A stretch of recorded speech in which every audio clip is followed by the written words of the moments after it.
Tout le plaisir est pour moi de vous informer à travers cette nouvelle session d'information sur Canal Congo Télévision. Alors qu'il avait été contraint de reporter son voyage apostolique en RDC et au Soudan du 2 au 7 juillet à cause des problèmes de santé, le pape François a exprimé dans un message vidéo sa proximité et son affection pour les populations des deux pays. Suivez. À travers un message vidéo de près de 3 minutes, le pape François a exprimé son grand regret de ne pouvoir entreprendre ce samedi 2 juillet 2022 son voyage initialement prévu en République démocratique du Congo et au Soudan du Sud. Le souverain pontife appelle à ne pas perdre confiance, mais espérer se retrouver au plus vite dès que possible. Le pape François déclare penser à la République démocratique du Congo, à l'exploitation, à la violence et à l'insécurité qu'elle endure particulièrement dans sa partie est où les affrontements armés se poursuivent, causant des souffrances innombrables et dramatiques exacerbées par l'indifférence et la complaisance de beaucoup. Pour le pape François, les mots en ces moments ne suffisent pas pour transmettre à la République démocratique du Congo et au Soudan du Sud la proximité qu'il veut exprimer et l'affection qu'il ressent pour ce peuple. Inauguration ce samedi 2 juillet 2022 de la piste d'atterrissage de l'aéroport national de Ndolo construit en 1924. Le chef de l'État, Félix-Antoine Tshisekedi, a procédé à la pose de la première pierre pour la modernisation de l'aérogare de Ndolo. 80 ans après sa construction, le piste de cet aéroport reçoit sa première cure de rajeunissement grâce au président Félix Tshisekedi. Désormais, cette piste rénovée est dotée d'une longueur de plus de 1600 mètres. À en croire le ministre des Transports, Voies des Communications et des Désenclavements, Chérubin Okende. La présence du chef de l'État à cette cérémonie est un motif de fierté, d'encouragement et d'engagement. Par ailleurs, il a également remercié le chef de l'État pour sa détermination à travers sa vision qui consiste à construire un Congo fort et prospère en travaillant pour le désenclavement de tous les territoires nationaux par la mise en œuvre des travaux de construction, réhabilitation et modernisation des infrastructures de tout genre. Autre chose, intervenant lors de la 60e réunion du Conseil des ministres, le Premier ministre Jean-Michel Sama Lukonde a rassuré de l'implication de son gouvernement pour faciliter le recrutement de jeunes au sein des forces armées de la République démocratique du Congo. Suivez un extrait du compte rendu lu par le porte-parole du gouvernement, Patrick Mouyaya. C'est lors de son adresse à la nation le 30 juin à l'occasion du 62e anniversaire de l'indépendance de la République démocratique du Congo que le président de la République, Félix-Antoine Tshisekedi Tshilombo, avait appelé les jeunes à s'enrôler massivement au sein des forces de défense et de sécurité. Ainsi, intervenant lors de la 60e réunion du Conseil des ministres, le Premier ministre Jean-Michel Sama Lukonde Kyenge a rassuré de l'implication de son gouvernement pour faciliter les recrutements de jeunes au sein des forces armées de la République démocratique du Congo. Rassurant la détermination à défendre l'intégrité territoriale du pays, le chef du gouvernement a précisé que le gouvernement ne ménagera aucun effort pour mettre à la disposition de nos forces armées le moyen requis pour faire face à cette nouvelle agression. Le gouvernement de la République s'apprête, conformément à l'adresse du président de la République, à faciliter les recrutements de jeunes Congolais qui le souhaitent dans l'armée pour répondre à l'appel de la patrie. Et puis la 21e session ordinaire de la conférence des chefs d'État et de gouvernement des États membres de la communauté économique des États de l'Afrique centrale, CEEAC, se tiendra à Kinshasa le 25 juillet 2022. L'annonce a été faite lors de la 60e réunion du Conseil des ministres par le ministre de l'intégration régionale et francophonie. Les ministres de l'intégration régionale a présenté au Conseil la note d'information sur la tenue à Kinshasa le 25 juillet 2022 de la 21e session ordinaire de la conférence des chefs d'État et de gouvernement des États membres de la communauté économique des États de l'Afrique centrale. Cette rencontre de haut niveau qui se tiendra en présentiel à Kinshasa sera précédée à partir du 20 juillet de plusieurs réunions techniques préparatoires impliquant les experts des différents États membres. Ici est de noter que cette rencontre se tiendra dans un contexte régional marqué par plusieurs menaces à la paix la sécurité et la stabilité, parmi lesquels la flambée des prix de produits de première nécessité, consécutivement à la crise russo-ukrainienne, la persistance de l'activisme de groupes armés, des groupes terroristes et autres forces négatives dans la région, l'agression de la République démocratique du Congo par le Rwanda sous couvert du M23. Le Conseil a pris acte de cette note. Dans un autre registre, lancement officiel ce samedi 2 juillet 2022 de la fondation Chibalabala par le vice-président de l'Assemblée provinciale de Kinshasa, laquelle fondation a pour objectif de répondre aux besoins de la population de Massina en accompagnant l'action gouvernementale. Georges Libengue signe ce reportage.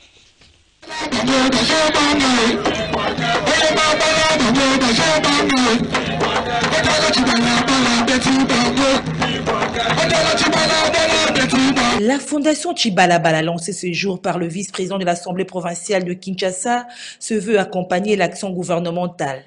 Le mieux élu de la commune de Massina, Francis Chibalabala, dit recevoir au quotidien la population des Tchangou qui sollicite régulièrement sa charité, sa générosité. Philanthrope et homme d'État, Francis Chibalabala a compris qu'il fallait mettre en place une fondation afin de répondre aux besoins de ses compatriotes. Une fondation qui vise l'autonomisation de maman en organisant des ateliers de formation en coupe-couture, en esthétique, en entrepreneuriat, le soutenant par le financement des divers projets économiques. Elle organise également l'auto-école, le centre informatique et l'apprentissage de divers métiers pour préparer les jeunes garçons et filles à la vie de responsables. La fondation, c'est pour eux quelque chose de très capital parce que nous organisons des formations au sein de notre fondation. Ça va leur permettre justement d'apprendre le métier. Comme vous le savez, les taux de chômage dans notre pays ne fait que monter. Il n'y a pas assez d'emplois. Et nous qui sommes leaders politiques, nous qui sommes acteurs politiques, nous avons pensé, réfléchir comment répondre justement aux attentes de nos populations, aux attentes de nos électeurs qui malheureusement sont laissés ou abandonnés à leur triste sort. Et nous sommes venus pour dire à nos électeurs, même s'il n'y a pas d'emploi, même si les conditions dans lesquelles vous vous trouvez ne sont pas favorables pour votre épanouissement, nous en tant que leaders, nous allons tout faire pour, premièrement, nous puissions vous aider à apprendre le métier pour votre autonomisation. Présente à cette cérémonie de lancement de la fondation Chibalabala, la ministre nationale des Genres et Familles se dit impressionnée de l'idée géniale, celle de réaliser cet axe de l'autonomisation de la femme. C'est pour vous dire qu'il est dans la vision du chef de l'État. Le chef de l'État a prôné à ce qu'on puisse travailler, parce que c'est avec le travail qu'on peut arriver au développement.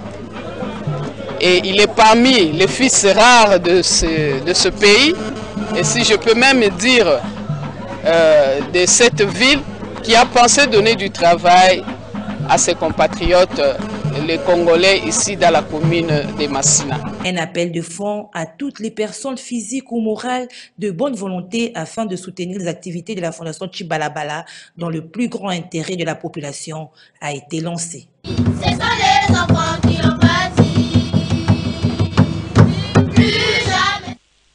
Page santé à présent organisée par l'Organisation mondiale de la santé OMS, l'atelier de renforcement des capacités pour la réponse au choléra qui a ouvert ses portes le lundi 27 juin s'est clôturé le vendredi 1er juillet 2022. Pendant 2 jours, les participants à ces assises ont passé en revue la situation du choléra en Afrique et au monde. Ces derniers ne jurent que sur la mise en œuvre de la feuille de route mondiale pour l'élimination du choléra adoptée par les États membres de l'OMS à Dakar, capitale sénégalaise, en 2018. Regardez.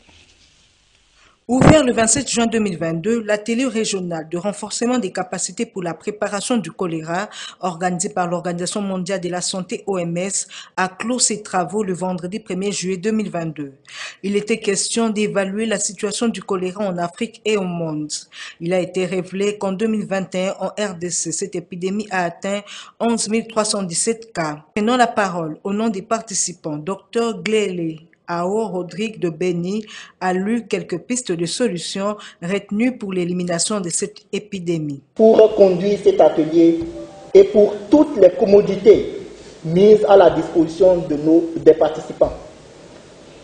Qu'il me soit également permis de remercier nos différents pays qui ont autorisé notre participation à cet atelier de formation qui nous a permis d'acquérir en ces 5 journées de connaissances, des habiletés pratiques et des outils répondant à nos besoins de renforcement en matière de l'élimination du choléra dans nos différents États. Dans son mot de circonstance, Bodi Ilonga Bompoko, secrétaire général de la Santé qui a officiellement clôturé ses assises, s'est exprimé en ces termes. Je suis convaincu qu'avec cette formation, une masse critique des experts a été constituée au niveau de la sous-région, ce qui permet d'affirmer, sans conteste, que chacun de nos pays peut aisément se référer à l'autre pour l'accompagner en vue d'atteindre les objectifs de sa lutte. Dire qu'après cette formation, en suivant l'évaluation de la session faite par le formateur principal, je l'ai dit, la masse critique est augmentée de façon significative, raison pour laquelle vous venez de recevoir des certificats. Les certificats vous ont été délivrés pour vous distinguer des autres, pas par orgueil, mais c'est par mérite, parce que vous avez une charge, une mission. L'OMS veut assez que chaque pays présent à ses assises puisse disposer d'une équipe de formateurs capable de former et superviser les équipes de terrain dans les principaux points chauds du choléra pour la détection. Approchés à nos micros, quelques participants, eux, louent la valeur ajoutée du dit atelier. Ils ont été interrogés par Niwa Pezo. Les participants venant des différents pays africains saluent cette initiative de l'Organisation mondiale de la santé OMS pour sa valeur ajoutée. La Régie des eaux, nous sommes partenaires à l'OMS et à Pénécole. Nous les accompagnons toujours, chaque fois qu'il y a des épidémies qui commencent à gauche, à droite. D'ailleurs, avant même que les épidémies surviennent, nous travaillons toujours ensemble pour prévenir les choléra. C'est-à-dire que nous avons des mécanismes qui font que par notre comportement, dans le traitement de l'eau, nous avons des principes qui nous permettent de prévenir le choléra et ensemble avec eux, nous travaillons toujours en symbiose pour permettre à ce que les pays ne subissent pas cette vague de choléra qui survient à gauche et à droite. Donc nous sommes heureux d'avoir participé à cet atelier. C'était un renforcement des capacités, ça nous a permis d'apprendre beaucoup de choses. Et tout ce que nous avons appris, en symbiose avec ce que nous faisons à la Régie des eaux, nous pouvons valablement aider nos amis qui interviennent, le ministère de la Santé, qui interviennent pour la lutte contre le choléra, pour faciliter et surtout arrêter rapidement chaque fois qu'une épidémie est déclenchée et arrêter la chaîne de propagation. Et cette formation va nous permettre, c'est une formation des formateurs d'ailleurs, nous arriver dans nos pays respectifs, on va retransmettre cette formation à bon nombre d'agents qui interviennent sur le terrain. C'est une formation qui rentre dans le cadre de la prévention et le contrôle. Cela veut dire qu'on va préparer des équipes en amont pour pouvoir réagir quand il y a une catastrophe. Coup des projecteurs sur les restaurants dits des fortunes qui envahissent les places publiques à travers la capitale. Une question se pose cependant sur le respect des conditions d'hygiène, surtout en cette période de la saison sèche où les aliments non couverts sont exposés à la poussière à la base de plusieurs maladies. Dédi Mujinga sillonnait quelques restaurants de fortune de Massina. Les restaurants de fortune communément appelés Malewa se retrouvent dans presque tous les quartiers de la ville de Kinshasa. Ces Malewa offrent des repas à moindre coût à n'importe quelle heure de la journée. Cependant, les conditions d'hygiène laissent souvent à désirer dans certains de ces restaurants de fortune. Les mouches, les cafards et d'autres insectes se donnent rendez-vous dans ces espaces. Ajoutez à cela la poussière en cette période de la saison sèche. Le respect des conditions d'hygiène font que les aliments exposés dans un environnement insalubre soient contaminés par les micro-organismes. Interrogée à ce sujet, Madame Catherine, tenancière du restaurant Mama Catherine, à Massina quartier 5, m'appela, dit respecter les conditions d'hygiène dans son Malewa. Basani na ngai pona boyi ba puku ba matela ngo ba sumbela ngo ba subela ngo na nika kango vraiment propre pona epi ke ngamo ko pe na lia kawana tela la nyonso yo sukwana banzungu nyonso voir même si bisika bakila baliaka topangusa yango tosukola yango na poko kasi tosisi misala nyonso totika yango sali te te. La municipalité et les services d'hygiène ont intérêt à y veiller davantage pour le bien-être de la population. Sport à présent, faut-il aller à nouveau aux États généraux du sport congolais 14 ans après ce tenu en 2008? Interrogé à cet effet, le secrétaire général au sport, Barthélemy Okito, estime qu'il y a nécessité de la mise en application des résolutions de 2008. Il est au micro de Jean-Claude Mwamba. On travaillait effectivement, nous avons tenu compte de la loi des États généraux, produite par les États généraux, des recommandations de la conférence de la rénovation, on a tenu compte de ça.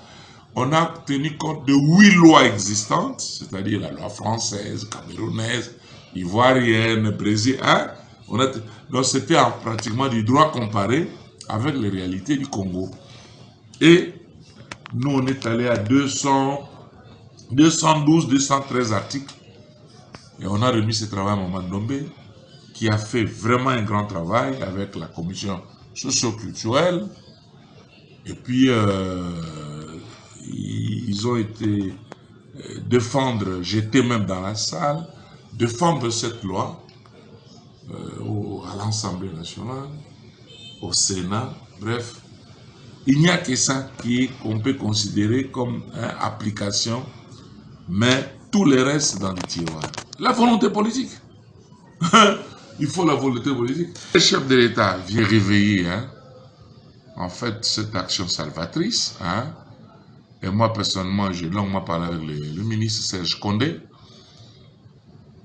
Effectivement, il se prépare pour faire valider d'abord son rapport au Conseil des ministres, de manière à ce que tout soit tracé clairement. Et il est vrai qu'il faudra parler, il faudra aussi voir ces résolutions. Il ne faut pas toujours chercher à inventer la roue. Donc, certainement, il y a un groupe qui pourra regarder pourquoi toutes ces résolutions ont été mises dans les tiroirs. Alors, qu'est-ce qu'il faut faire? Parce qu'il faut, vous voyez, le sport, il y a la modernisation. 2008 aujourd'hui, c'est 2022, 14 ans après.